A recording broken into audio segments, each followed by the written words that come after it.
Hola alumnas, alumnos de Física General 1. Les empiezo a contar la clase 25, que hace unos días que ya está subida en aulas web y en la página del departamento. En esta clase 25 hablamos de rotación de cuerpos rígidos en torno a ejes fijos en el espacio. Antes de largar el tema, veamos un poquito el panorama. Ya trabajamos dos clases de momento angular. En la clase 23 presentamos la noción de momento angular, una cantidad vectorial que se calcula a partir de la posición y la cantidad de movimiento lineal de cada partícula. En una partícula si está sola, o en un sistema si hay muchas partículas. En la clase 24 hicimos una aplicación de las ideas de momento angular al caso de cuerpos rígidos, o sea que todas sus partículas se mueven juntas, pero nos quedamos solamente con el caso de cuerpos rígidos planos. Nos imaginamos siempre un cuerpo rígido plano, como un disco, una lámina, apoyado en el plano XY y rotando alrededor de un eje en la dirección Z. O sea, el cuerpo está en el plano y cuando se mueve se mantiene en el plano. Y eso nos pone en una situación sencilla en que el vector posición de cada partícula y el vector velocidad de cada partícula están siempre en el mismo plano XY. Entonces el momento angular, que se calcula como un producto vectorial de esos dos, va a quedar siempre en el eje Z. En la clase 24 hicimos un tipo de situación donde seguro, por construcción, porque así lo elegimos, el momento angular de cada partícula y el momento angular del cuerpo rígido que miramos apunta en el eje Z. Tiene una sola componente.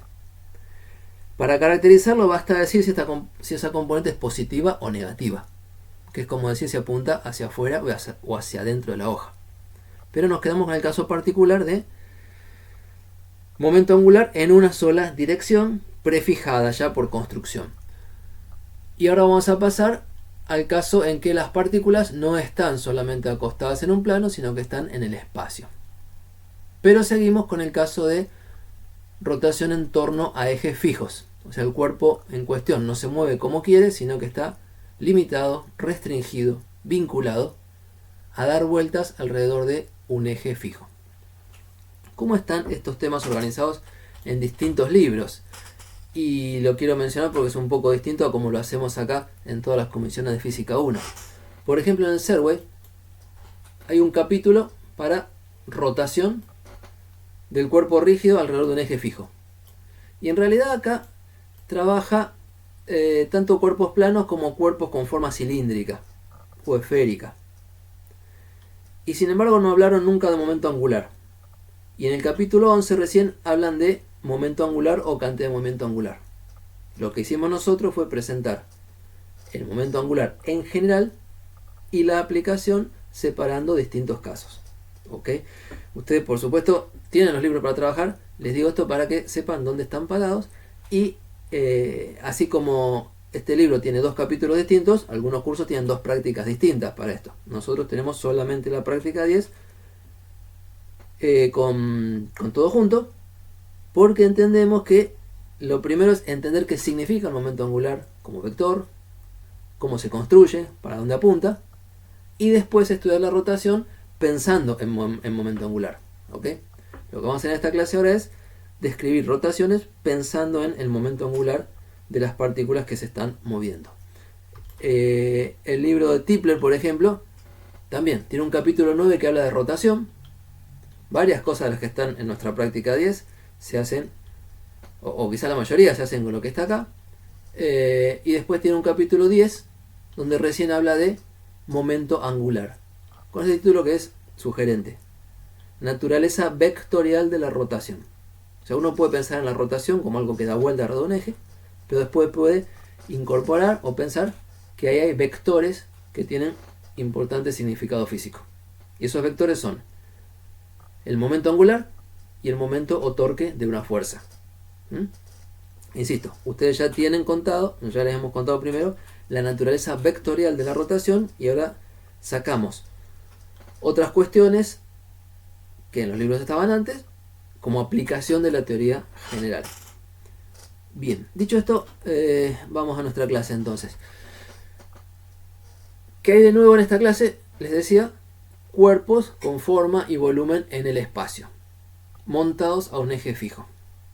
Entonces, cuento con que ustedes tienen este material para leer. Ustedes ya saben, no lo estoy leyendo, estoy contándoles qué contenido hay. Ustedes lo leen. Pero fíjense que la primera parte es hablar de ejes. Si vamos a hablar de cuerpos rotando alrededor de un eje, vamos a ponernos de acuerdo en qué significa un eje. Y sobre todo qué significa un eje fijo. Y el eje, ya les cuento, pero el eje, aparte de mantener la forma de rotación, la velocidad angular del cuerpo, sostiene al cuerpo. De alguna manera el eje sostiene al cuerpo y el eje le hace fuerzas al cuerpo. ¿Ok? Entonces, si estudiamos el cuerpo y el eje es un agente externo, el eje hace fuerzas externas sobre el cuerpo que vamos a estudiar. Esas fuerzas se suelen llamar fuerzas de vínculo porque no tienen un determinado valor prefijado, sino que valen lo necesario para que el cuerpo se mueva como queremos que se mueva. Ya que lo conté así, al final de esta página, o de este pedacito, les digo que hemos visto fuerzas de vínculo antes. Aquí. En general, las fuerzas que imponen condiciones geométricas al movimiento de un cuerpo se suelen llamar fuerzas de vínculo. Acá el eje impone una geometría de movimiento, impone una rotación en torno a un eje fijo. Cuando tenían una partícula o un bloquecito deslizándose sobre una pista, la normal era una fuerza de vínculo que obligaba al cuerpo o lograba mantener al cuerpo sobre la superficie. Si no hubiera suficiente normal, el cuerpo se nos caía o se hunde la pista. Si hay suficiente normal, el cuerpo sabemos que va a estar donde está la superficie. La forma del camino impone una trayectoria, una condición geométrica. Y la normal se encarga de que el cuerpo no se desvíe de esa trayectoria. Si puede, porque tira para arriba, nunca tira para abajo. ¿Okay? Otros ejemplos son la tensión de una cuerda con algo colgando. Hicimos muchas veces en movimiento circular y dinámico movimiento circular, o en péndulo, que una partícula se mueve obligadamente en una trayectoria circular porque hay una cuerda inextensible que la tiene atada a un punto fijo.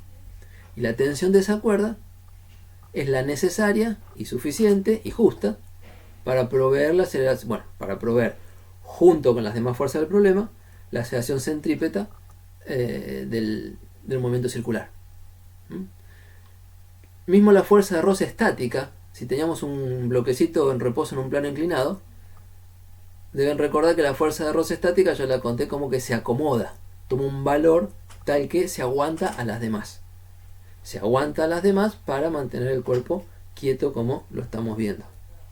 Entonces, las fuerzas que hace el eje sobre el cuerpo en estas rotaciones de este capítulo, de esta clase, son del tipo de vínculo, como tantas otras, porque se acomodan a las circunstancias.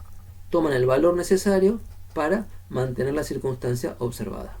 Bueno, y en nuestro caso la circunstancia observada es quedarse dando vueltas alrededor del eje. Entonces, ¿qué es un eje? Es un objeto físico. Es un cuerpo, típicamente un cuerpo de forma cilíndrica, larguito, delgado decimos, más largo que ancho, y rígido. No se va a deformar, no es flexible, nos mantiene en una dirección derechita. Y decimos eje fijo cuando el eje está montado de alguna manera, de tal manera que impide que sus extremos se muevan, se trasladen. El eje es algo que permite rotar sobre sí mismo, pero si miramos una punta y la otra punta del eje, están siempre en el mismo lugar. Eje fijo. Y nos va a interesar un eje fijo a un sistema inercial. O sea, cuando los puntos extremos del eje están fijos en un sistema inercial. Y a su vez, el eje, por un lado, se mantiene derechito, como lo pusimos, pero por otro lado permite girar. Tiene que haber algún mecanismo de montaje que permita montar un cuerpo rígido, un cilindro, una esfera, una tabla, lo que sea, firmemente al eje. O sea, de alguna manera el eje como que atraviesa el cuerpo y esa línea de atraviese, o sea, hace falta una línea imaginaria que nos para hacer la matemática del problema, esa línea que está sobre el eje, esa línea de puntos del cuerpo que está sobre el eje, está siempre sobre el eje, no se traslada. Los otros puntos del cuerpo rígido, como se mantienen a una distancia siempre la misma de los demás puntos del mismo cuerpo, como es rígido, toda las distancias entre el punto del mismo cuerpo se mantienen. Si un punto del cuerpo está fijo sobre el eje y otro está afuera del eje, al mantener la distancia, lo único que puede hacer el punto que está afuera es movimientos circulares, darle la vuelta al eje. Entonces, girar sobre un eje significa, si lo tengo acá, cuando un cuerpo rígido está montado sobre un eje que le permite girar, significa que cada partícula del cuerpo describe un movimiento circular. El centro de la circunferencia está sobre el eje. ¿Pero a qué altura del eje? Bueno, depende de la partícula del cuerpo. Si el cuerpo está en el espacio, puede haber partículas que están más, supóngase un eje vertical. Partículas que están más arriba hacen una circunferencia en un plano horizontal, pero más arriba. Partículas que están más abajo hacen una circunferencia también en un plano horizontal, pero no en el mismo plano, en otro plano. Entonces, cuando el cuerpo está en el espacio, tenemos partículas en movimiento circular en distintos planos. Y además, distintas partículas a distinta distancia del eje harán movimientos circulares con radios más grandes o radios más chicos. Todo esto les cuento acá y, insisto, los ejes como objeto rígido que permite girar a otro cuerpo montado alrededor, hacen fuerzas sobre ese cuerpo que tienen montado. Hacen fuerzas para mantenerlo rotando, para mantener los puntos del eje sobre el eje y para mantener los puntos del... bueno, básicamente eso. Y para mantener el movimiento de las otras partículas que hacen movimientos circulares, bueno, proveer las fuerzas necesarias para que haya aceleración centrípeta. ¿Okay? Si las distintas partículas hacen movimientos circulares, cada una tiene que tener fuerzas de aceleración, fuerzas de centrípeta que le provean la aceleración centrípeta. Y entonces, ¿quién provee esas fuerzas?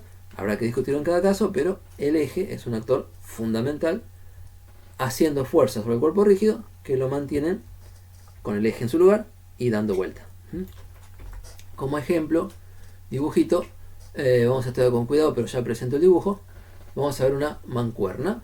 Una mancuerna es como una pesa, ¿no? Un sistema de dos partículas separadas por una varilla. Una mancuerna ideal serían dos partículas que están acá, P1 y P2, separadas por una varilla de longitud fija,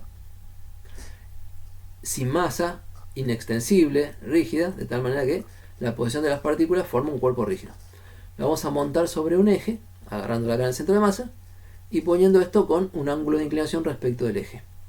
Si este ángulo fuera de 90 grados, las dos partículas estarían a la misma altura. Este eje es vertical acá en este dibujo, así que las partículas tienen su altura. Si el ángulo phi fuera de 90 grados, P1 y P2 estarían a la misma altura, y al girar estarían las dos en el mismo plano.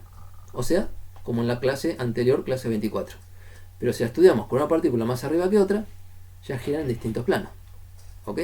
Ese problema vamos a estudiar con cuidado en el video siguiente.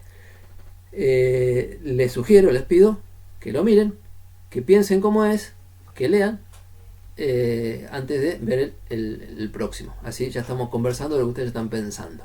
Un poquito más antes de cerrar. En tres dimensiones el problema sería así. El eje Z es el eje fijo. La velocidad angular del sistema es este vector verde hacia arriba. Y si no tiene velocidad angular hacia arriba, gira en sentido, digamos visto acá desde arriba como está dibujado, antihorario. La partícula 1 tiene una velocidad v1 y una cantidad de movimiento v1. La partícula 2, allá abajo, una posición distinta y una velocidad distinta. Pero las dos giran con velocidad angular omega. El cuerpo rígido todo gira con una sola velocidad angular.